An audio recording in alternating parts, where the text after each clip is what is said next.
The twin suns of Taxis Prime blazed overhead, hammering the desert outpost until the ground itself seemed to shimmer with heat. Kale Vyrek trudged toward the fortress carved into the red cliffs, each step kicking up dry ochre dust that clung to his boots and the hem of his travel coat.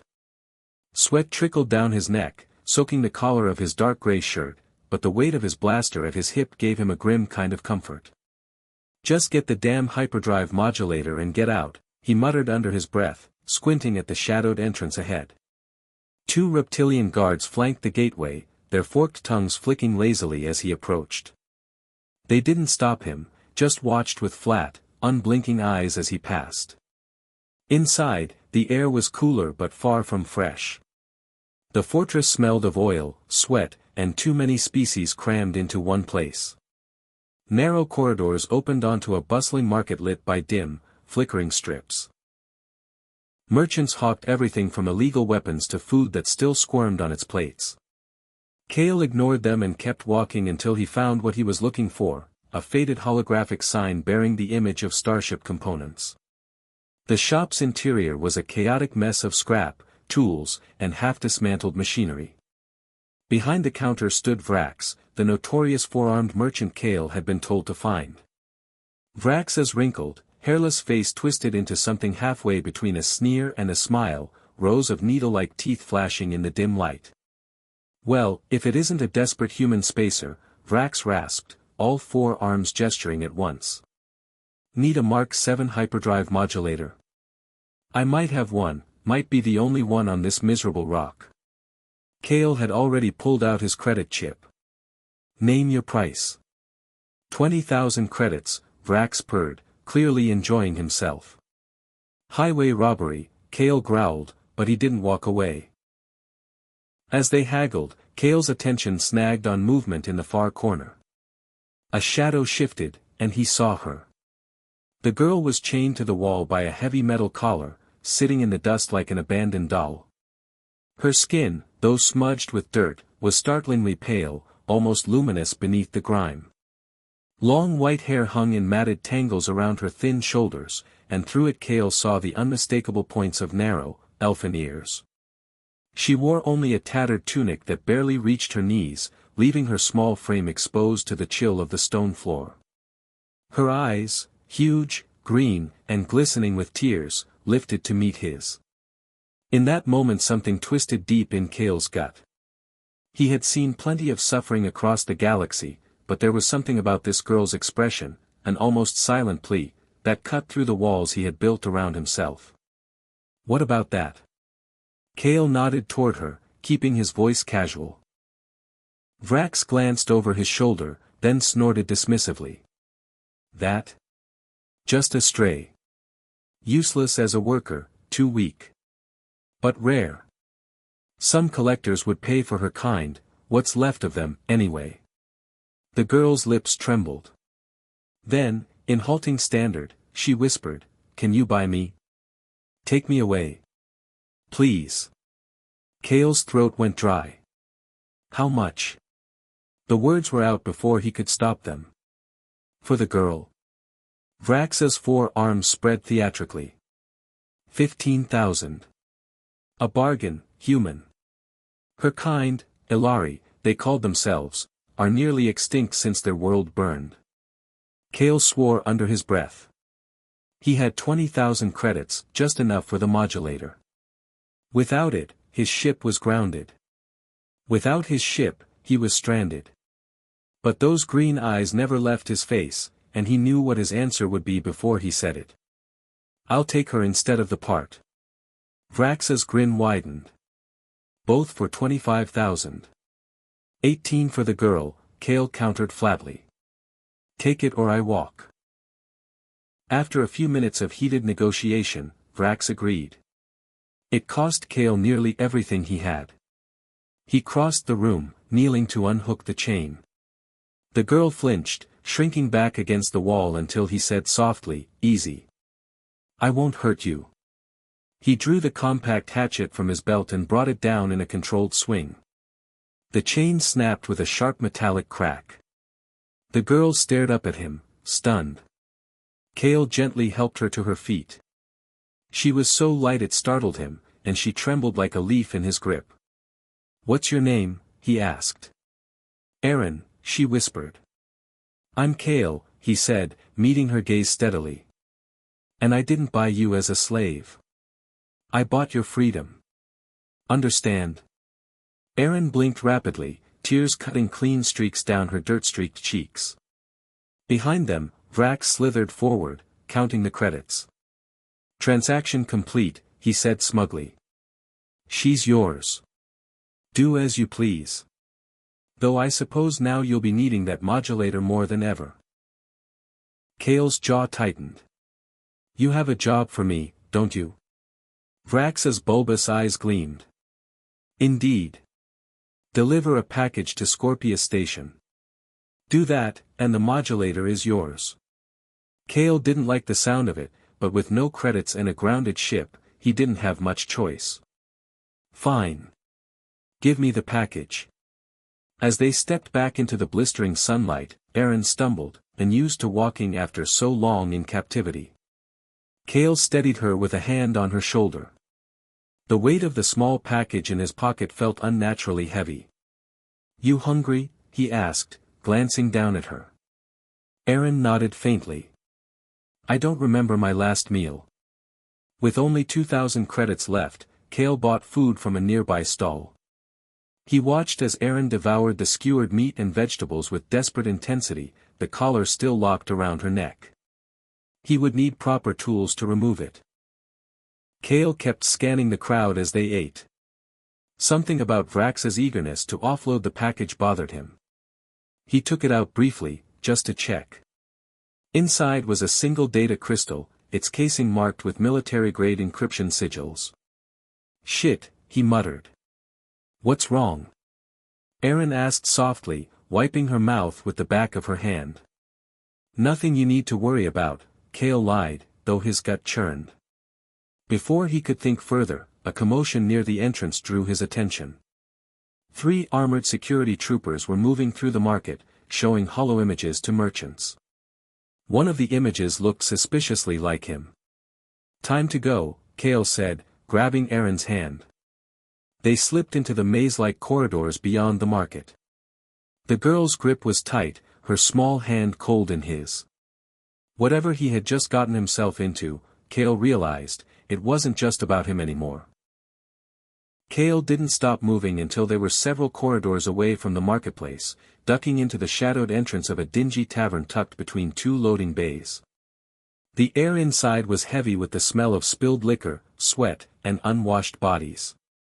Conversations quieted for a moment as the patrons took in the sight of a human spacer and a ragged Ilari girl, then quickly turned back to their drinks. Kale guided Aaron to a booth in the far corner where he could keep an eye on the door. She slid in first, clutching her knees to her chest, the metal collar around her neck a constant reminder of how vulnerable she still was. "Stay low," Kale murmured. "We'll wait here until those patrols move on." A server with translucent skin and too many limbs shuffled over, its organs faintly visible through its gelatinous torso. "Drink," it gurgled. "Water for both," Kale said. Alcohol would slow him down, and right now he needed his wits razor-sharp. While they waited, Kale's mind turned back to the package in his pocket. Military encryption, a shady merchant, and now security forces combing the market, it all added up to trouble. Before he could think further, the tavern door opened. A tall figure in a hooded cloak stepped inside, scanning the room with deliberate precision. When their eyes met, Kale felt the hairs on the back of his neck rise. The figure began walking toward their booth. "Mind if I sit?" The voice was low, melodic, and unmistakably feminine. Kale's hand inched toward his blaster. "I wasn't exactly looking for company." "Then consider me a fortunate accident," the woman said with a small smile as she slid into the seat across from him. She lowered her hood, revealing bronze skin that seemed to glow even in the dim light, high cheekbones, and almond-shaped eyes the color of polished amber. Her black hair fell in loose waves, decorated with small metal beads that clicked softly when she moved. Aaron's wide green eyes fixed on the stranger, torn between curiosity and wariness. You don't see many Ilari children in a place like this, the woman said softly, her gaze shifting to Kale. How did she end up with you? She was chained in Vrax's shop, Kale said bluntly. I freed her. The woman's eyebrow arched, clearly surprised. You paid for her freedom? Spent nearly everything I had, Kale replied. Didn't plan on leaving with a kid today, but here we are.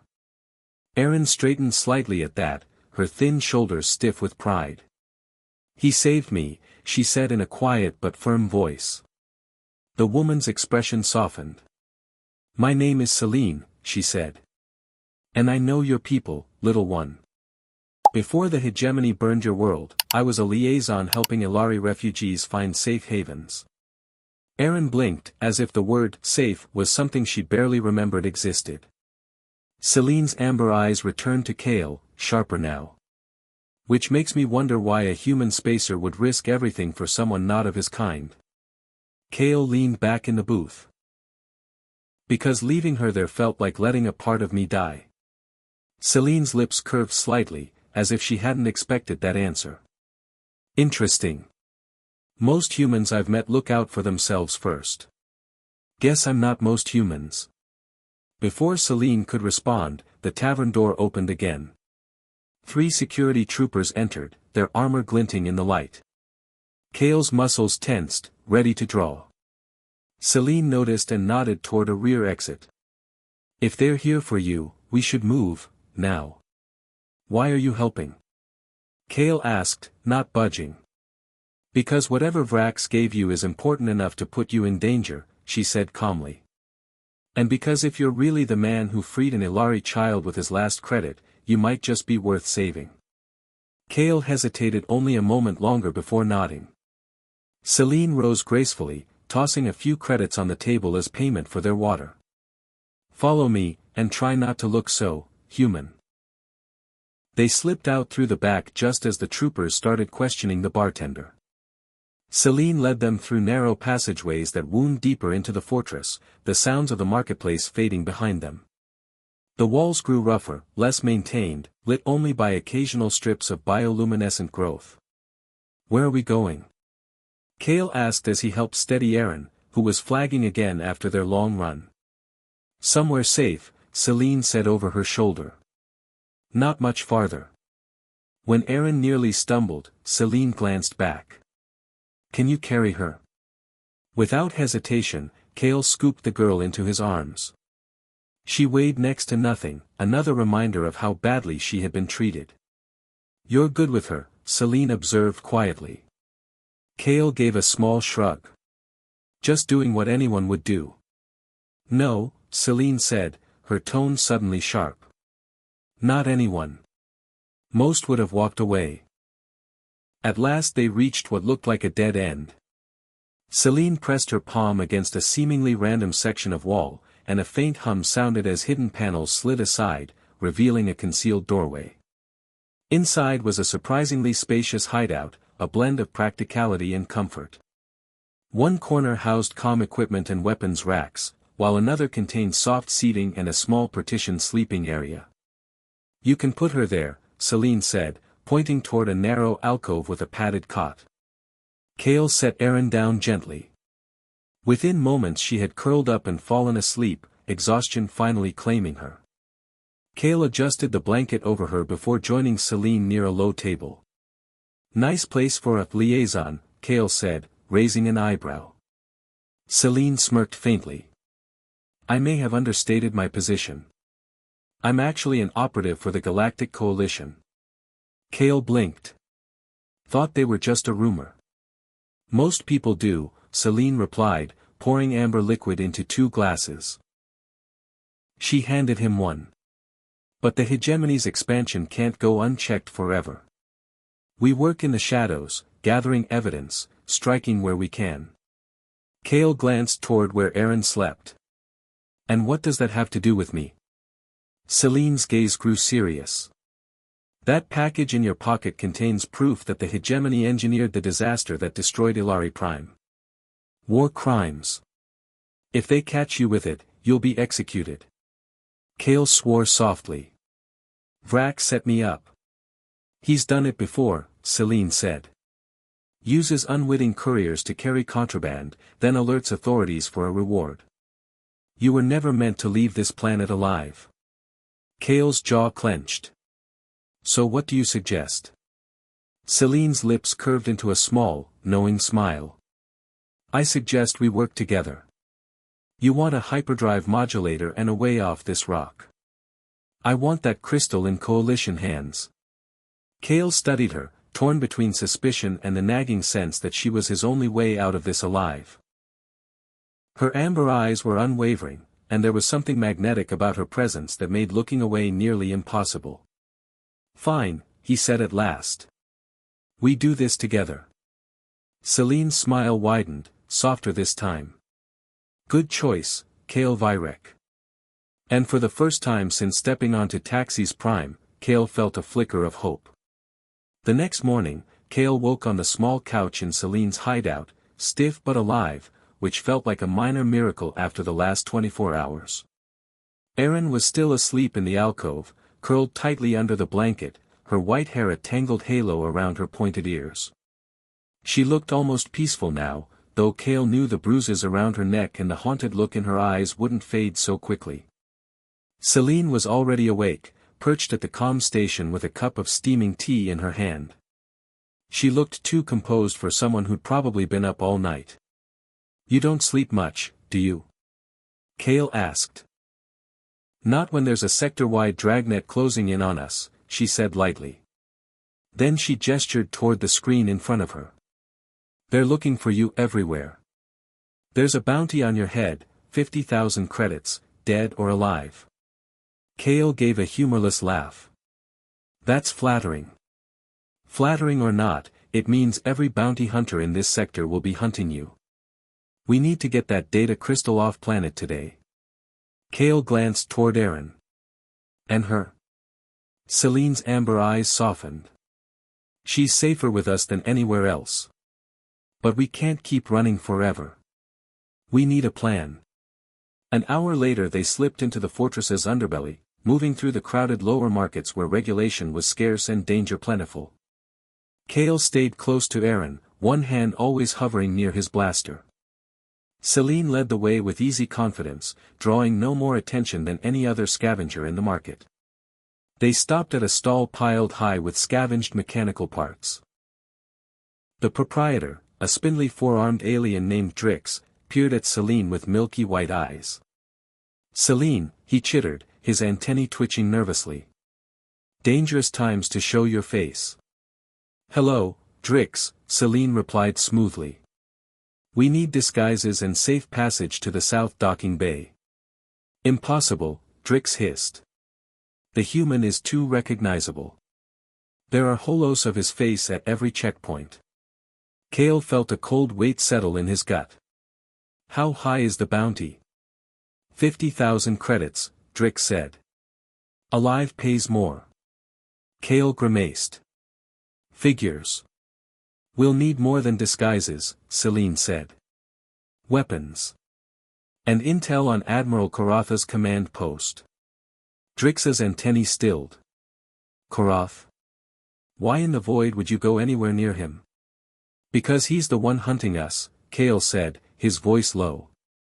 If we don't hit back first, we're dead. Drix leaned closer, his voice dropping. You could sell the girl. Even in her condition, she'd fetch enough to buy a new ship and vanish. Kale's hand shot to his blaster before he even realized it. She's not for sale. Before the situation could escalate, Erin stepped forward, surprising both men. I am not merchandise, she said, her small voice cutting like a blade. And neither is the crystal. But if you want to make credits, help us catch Karath. Drix blinked his lidless eyes. Capture an admiral? Impossible. Not with your help, Celine said quickly, seizing the opening. The coalition would pay handsomely for his capture. You'd be a legend down here. Drix hesitated, then gave a slow, predatory grin. You're insane. I like it. Very well. Disguises, weapons, and a route into the Central Command sector. But it won't be cheap. Add it to my tab, Celine said. An hour later Kale was wearing the dull gray coveralls of a hegemony maintenance worker. The outfit was loose, intentionally oversized to help obscure his human build. Celine's bronze skin had been dulled with pigment to mimic a lower-caste Vakian laborer, her glossy hair hidden beneath a utility cap. Erin was disguised as a maintenance drone, a hooded cloak shadowing her pale face and pointed ears. "This feels like suicide," Kale muttered as they approached the service entrance to the command sector. "It's our only plan," Celine replied. The guards at the checkpoint barely glanced at them, too bored to suspect anything. The arrogance of the hegemony worked in their favor, no one expected a maintenance crew to be a threat. Inside the sector, the halls were stark and polished, every surface gleaming. They passed officers who didn't even acknowledge them. The invisibility of their disguise was both useful and deeply infuriating. According to Drix's intel, Admiral Karath had set up a temporary command post in the security hub. The plan was simple: plant surveillance devices, gather intelligence, and escape to Celine's ship. But as they neared the hub, Kale saw two guards dragging a bloodied human prisoner down the corridor. The man still held himself upright despite the bruises, his jaw set in defiance. "Keep moving," one of the guards barked, striking him with an electrified baton. Kale's fists clenched. Every instinct screamed at him to intervene. Celine caught his wrist, shaking her head. "We can't blow our cover now," she whispered. Kale forced himself to stay still as the prisoner was dragged past. Their eyes met for a brief moment, human to human, and Kale felt his gut twist. "That could be me," he muttered. "It will be, if you're not careful," Celine said grimly. But the encounter changed something in him. As they ducked into an empty maintenance shaft, Kale turned to Celine. "New plan," he said. Celine's eyes narrowed. "Kale. You said Karath wants me alive, to make an example of me," Kale interrupted. "So let him catch me. I'll get thrown into the same cell as that prisoner. You and Erin finish planting the devices, then break us out." "That's not a plan. That's suicide," Celine snapped. "Not if you move fast," Kale countered. "You'll have the intel, we'll have an inside man, and Karath will never see it coming." Celine stared at him for a long moment, her expression unreadable. Then she stepped closer, grabbed his collar, and kissed him hard enough to steal his breath. When she finally pulled back, her voice was low. "You are the most impossibly noble idiot I've ever met. I'll take that as a compliment." Celine's lips curved faintly. 2 hours. Give us 2 hours before you make your move."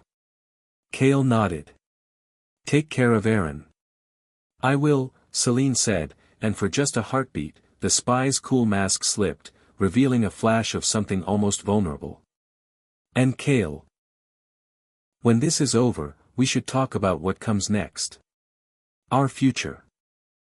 Kale allowed himself a quick smile. "Looking forward to it." Erin rolled her eyes with the weary air of someone much older than her years. "If you survive," she said. Kale ruffled her tangled white hair. "Always the optimist." They parted ways at the next junction, Celine and Erin heading for the maintenance shafts, Kale toward the security hub. As he walked, Kale felt strangely calm. This wasn't just about him anymore. Not about credits, or even his ship. This was about a girl with pointed ears and a haunted look who deserved a chance at a life, and about a woman with amber eyes who had made him believe in something bigger than survival. And if Admiral Karath wanted an example, Kale Vyrek was ready to give him one. Kale didn't resist when the guards spotted him near the security hub. He let them surround him, even raised his hands slowly when they shouted for him to surrender. It wasn't hard to look defiant, he was angry enough that the expression came naturally. They dragged him through the gleaming corridors and into the heart of the command post, throwing him down before Admiral Karath. The Admiral was everything Kale had expected, tall, imposing, his copper-toned scales polished to a dull shine, a ceremonial uniform marked with the emblems of conquered worlds. His reptilian eyes studied Kale with detached interest, as though he were some curious specimen to be dissected. So this is the human who spent his last credits on an Ilari child, Korath said, his voice smooth, almost pleasant. Fascinating. Glad I could hold your attention, Kale said, even as the guards wrenched his arms behind his back and bound his wrists. Korath circled him like a predator, his tail occasionally lashing the floor. Your kind is becoming problematic. One human shows compassion to a slave, another smuggles refugees, another teaches lesser species to resist. Small acts, but together, he made a dismissive gesture. Together they threaten the natural order. You mean your order, Kale shot back. Koratha's lipless mouth curved in what might have been a smile. Tomorrow, the inhabitants of this fortress will witness the price of defiance. You and the other human will die as examples. Better men than you have tried to make examples of us, Kale said. The Admiral's eyes narrowed. We'll see if you still speak so boldly when you're standing on the execution platform. The guards dragged Kale away, down into a sterile detention block where he was thrown into a cell with the prisoner he'd seen earlier. The man was bloodied but still upright, his gaze sharp. Name's Joran, the man said. Frontier rebel. You must be the idiot spacer who let himself get caught. Kale gave a wry smile. That's me. The idiot with a plan. Hours later, the lights in the cell flickered, then died completely. The door hissed open. Right on time, Kale murmured. Celine stepped through, her maintenance disguise slightly scorched, a blaster in one hand. Erin followed close behind, her hood thrown back, green eyes bright with purpose. Nice outfit, Kale quipped as she released his restraints. Save the flirting for when we're out of here, Celine said, though relief flickered across her face. She handed Joran a spare blaster. We've got 5 minutes before backup power comes online. What's the plan? Joran asked. Chaos, Celine said. Expose Korath. Get out in the confusion. I can help, Erin said suddenly. Kale crouched to her level. Are you sure? This could hurt you.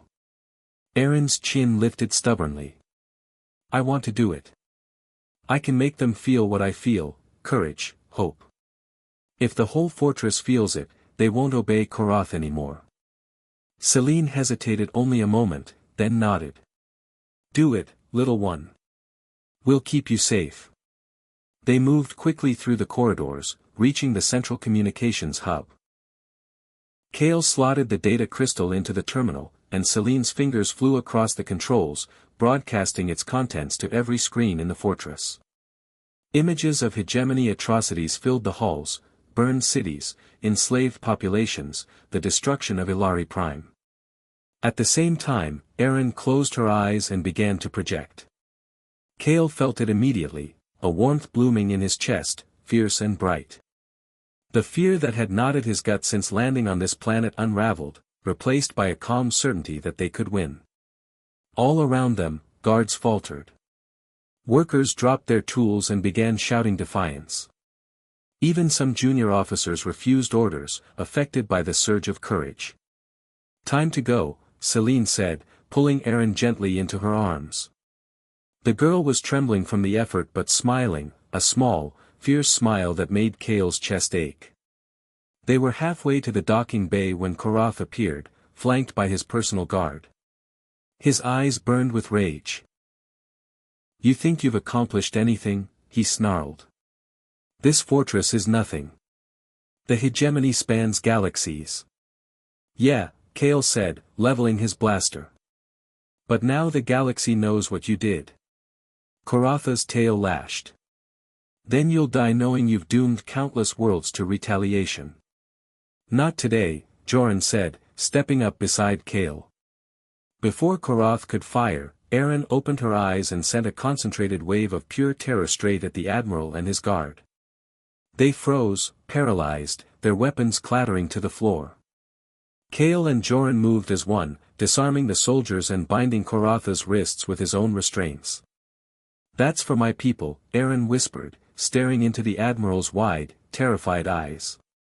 3 days later, Kale stood on the bridge of Selene's ship as stars streaked past, the hum of the hyperdrive filling the quiet. The modulator Drix had given them worked perfectly. Korath was locked in the brig, bound for Coalition space, where he would face trial for war crimes.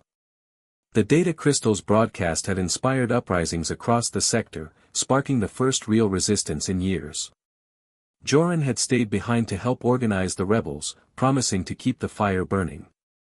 Kale felt Selene's arms slide around him from behind.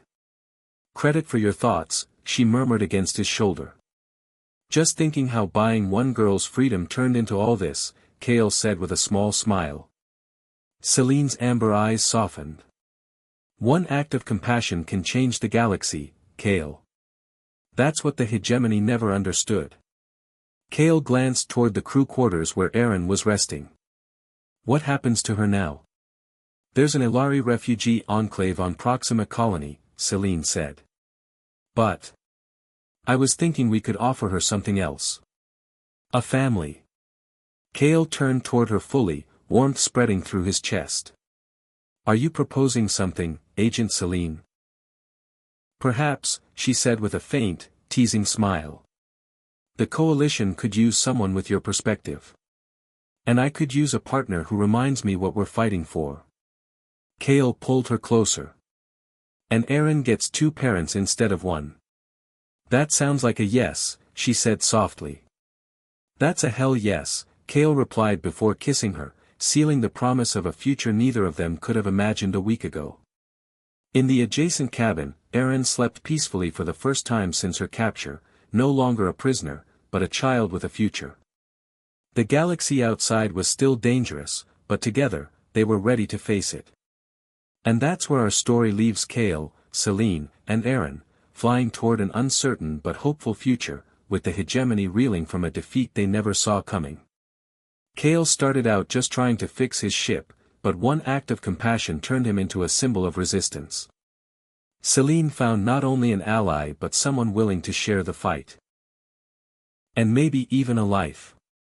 And Aaron, once a terrified, chained child, has become a spark of courage capable of lighting an entire sector on fire. What I love about this story is how small choices ripple outward. Kale could have walked away, kept his credits, and gone back to his lonely life. Instead, he chose to free a stranger, and that choice started a rebellion. It's a reminder that doing the right thing, even when it costs you everything, can reshape the galaxy. If you enjoyed this retelling, hit that like button to let me know, subscribe for more epic sci-fi adventures, and share this video with someone who loves stories about found family, rebellion, and hope. The next time you see an underdog stand up to impossible odds, remember Kale, Selene, and Aaron, and remember that sometimes, the smallest act of defiance is the one that changes everything.